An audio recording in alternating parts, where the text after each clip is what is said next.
Hello, I'm Jim from Videogamer.com, and today I'm joined by Brett and Dave. Good evening. Hello.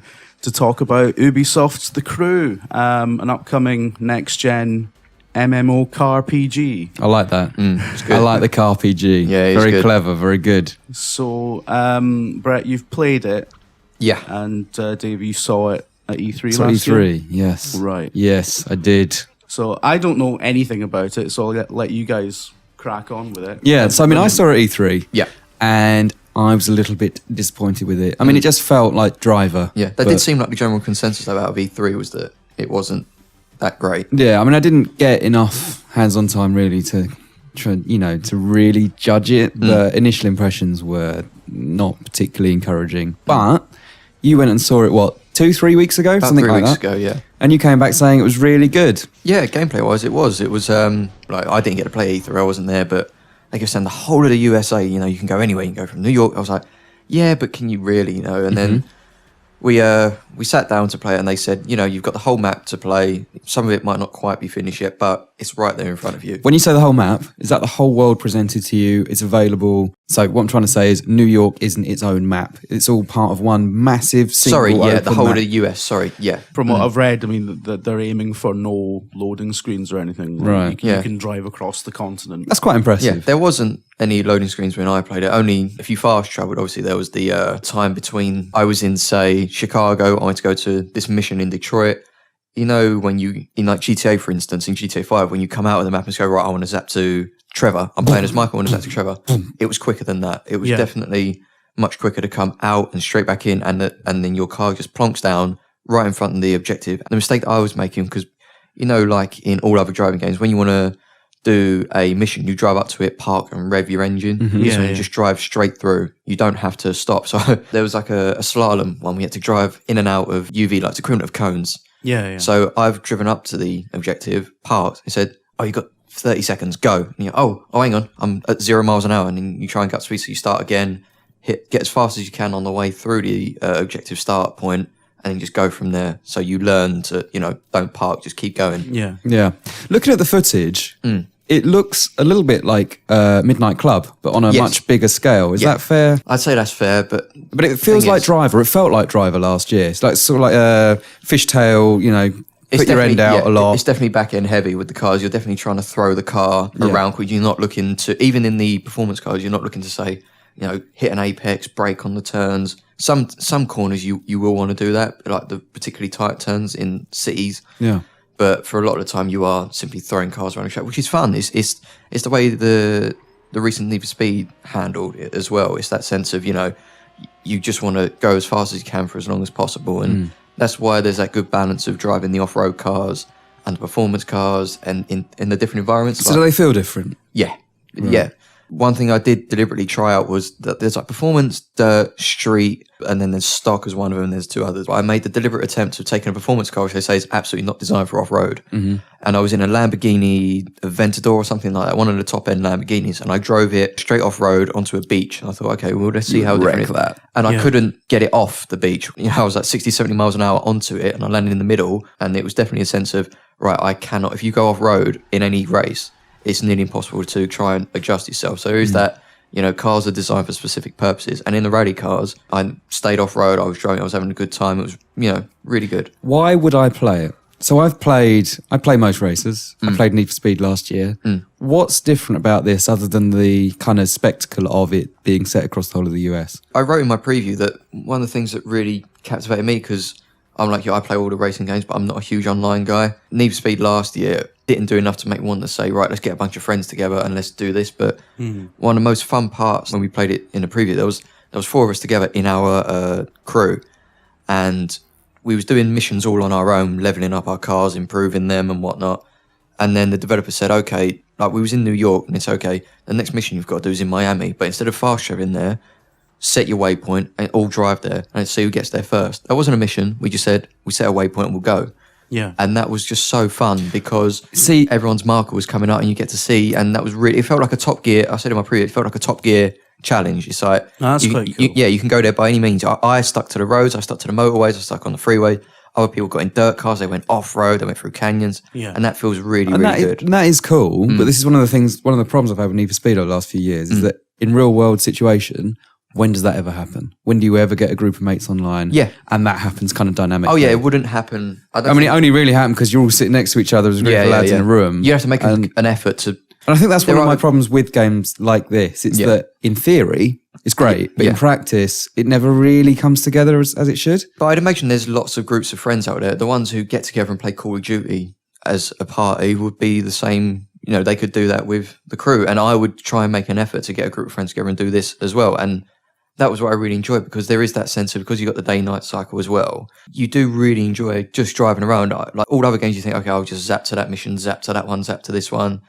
I was really enjoying just driving around and picking up. There's like these markers on the map that are like tourist hotspots. I was in like the Brooklyn Bridge, all those classic things, and you can just park and it will tell you. I think so. I collect them all. Does it feel a bit empty? Because I read that obviously it's an online focused game. They're describing it as like an MMO now as well. Yeah. There's only ever 8 human racers in the map at one time. Now I don't know exactly how big the map is, but I imagine it has to be pretty big. It's the US, isn't it? And those So- 8 racers can be split anywhere on the map. So does it not feel a little bit vacant of other people like that? I mean, are there other AI racers? There's traffic, but there's not. It's not like Need for Speed where no, or no, Forza Horizon where there'll be other people driving around. Yeah. There's not that silly AI will just come and smash into you. Yeah, that's yeah. doing their own thing. So when you go and do your race, the good thing is, say you're in a performance car and you need a dirt one. It'll give you the dirt car and then say it will fill the game with AI. And then say, okay, go. Or if you want to play that race online, it will pair you up with online drivers or the crew that are in your lobby, which are the ones that you say they're in the map with you. So it will fit to purpose. It will fit itself to purpose. They're whatever trying it to is. make that seamless, aren't they? Yeah. The transition between single player and online. Yeah. I know a lot of developers talk a lot about that kind of thing, but that's what they're going for. There Seems is to be a that big sense of- thing in the racing genre at the moment, particularly. Yeah, Obviously, yeah. Need for Speed last year. I think Drive Club obviously is trying some social stuff. But talking of online, Yeah, this was obviously one of this was one of the controversial ones that requires a permanent online connection, regardless of whether you're playing solo or whether Yeah. you're playing online. and this is one of the sticking points that we had was I reviewed Need for Speed. Was Rivals, wasn't it, last year? Yeah, Rivals. Yeah, and it was just awful when you connected online. Like the host migration, it constantly kicking you back out of races. I played it when it came into the office. Oh, and- I had terrific problems with that. Oh. I finished the last race, which is like 15 minutes. The host migrated at as we crossed the line, and it lost all my progress in that race. It's like the last 15 minutes, super tough race. I had to do it all again. I'm like, Yeah. this is nonsense. There is host migration in this as well. Yeah. And you've got Julian Garretti, right? Yeah, The creative yeah. director. I'm just trying to find it. Yeah, creative director at Ubisoft. We have servers that handle most of the connections, but it's peer-to-peer as well. So if you lose a connection, the host will migrate to somebody else. That's something that is very efficient today. I'm not quite sure what he means by that. What would happen mid-race, you ask, if there's host migration? Depends on the position of the host. I don't think it will affect the running of the race, but he admits that it kind of puts the brakes on. Yeah, he says, I'm sure it won't be a great experience, which is kind of a candid admission that it's not as ideal as it could be. If it's not dedicated servers and if it's not all running off of, a single server like that, then it's really unavoidable, I guess. And there's also the thing in there about if your connection temporarily drops, which happens a lot for people with Wi-Fi. if you lose your connection, apparently you're booted right back to the main menu, Yeah, which is, it's an absolute pain in the ass. regardless of all this isn't my biggest concern about the crew. I have one major concern, and I can't really say too much. We can't say too much because we don't really know exactly how it works yet. Yeah. But it's microtransactions. And you came back from seeing it, and you basically said to me, the whole game seems to have been built around this idea of microtransactions. Yeah, because the problem was they wasn't implemented in the game when I got to play it, but in the menu, that like we was talking just now about the fast travel and everything. But there's 2 currencies at play. Same way, similar to FIFA Ultimate Team, where you've got like the coins that you earn in the game. There's also those FIFA Forza, bucks. right? Forza Or Fun. Forza, yeah, exactly. There's Forza tokens and cash. It's cash. just any free-to-play game, really. Yeah. Follows that kind of model. Yeah. Is it a free-to-play game? No. No, No, it's it's a a full premium full game. to play. So it's a 40 quid boxed game, but More than that, I imagine. Yeah. Yeah. But But I think the difference with this one, though, is that it seems to be the microtransactions seem to be linked to performance parts. So Forza 5, the way that Forza handled this stuff, and that attracted quite a lot of criticism about this sort of stuff, was that the tokens were used to buy cars, along with you could buy them with in-game stuff. Whereas the tokens in this or the crew credits are used to buy performance parts, i.e. they're used to give you an advantage in the race. Ubisoft says that performance parts can be unlocked through progression as well as microtransactions. Well, there you go. But there's no context as to how long it takes to unlock them in-game through progression, or you can pay for instant access to them regardless of where you are in the game. Yeah. And I mean, the problem I have with this is that how do they avoid a pay-to-win scenario? So say we are equal level, equal skilled racers. We've both been playing for the same amount of time. We're both level 30, say, and we're both just as good as the game. As the game has allowed us to be at that time. Well, no, I mean skill-wise. Oh, skill-wise. Therefore, in theory, we would cross the line neck and neck. Right. But I have paid, I don't know how much it's going to be, 60p for a super turbo boost exhaust, right? That gives me a little bit more speed, a little bit more acceleration, whatever. Yeah. Does that mean I'm then going to win the race? I hope it doesn't come to that.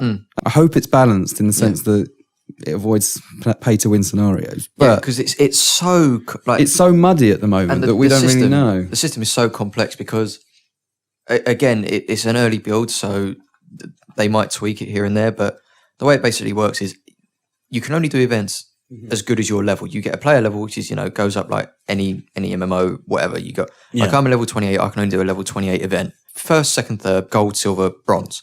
And with that, you unlock a car part of that medal as well, like gold, silver, bronze. If I'm, say, level 30, it's for an engine or a chassis. Yeah. I only come third and I get a bronze level 30 chassis. Yeah. But I completed level 28 event that give me a gold level chassis of level 28.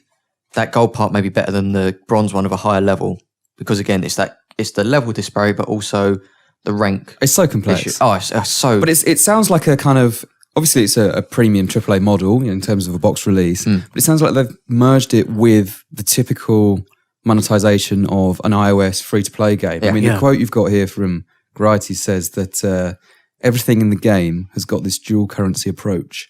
We're not going to stop you from progressing, quote unquote, if you don't spend any money. Which is everything, so it must include car parts. It will take more time. I mean, essentially, it's like one of the EA Time Savers packs. Yeah. You know, it's kind of like that. But I don't know, there's something about it that I'm not quite comfortable with, and it kind of makes me wonder, the direction Ubisoft's going in, what's this going to mean for the Division? And seems really ambitious. I have to say, I'm quite interested, at least.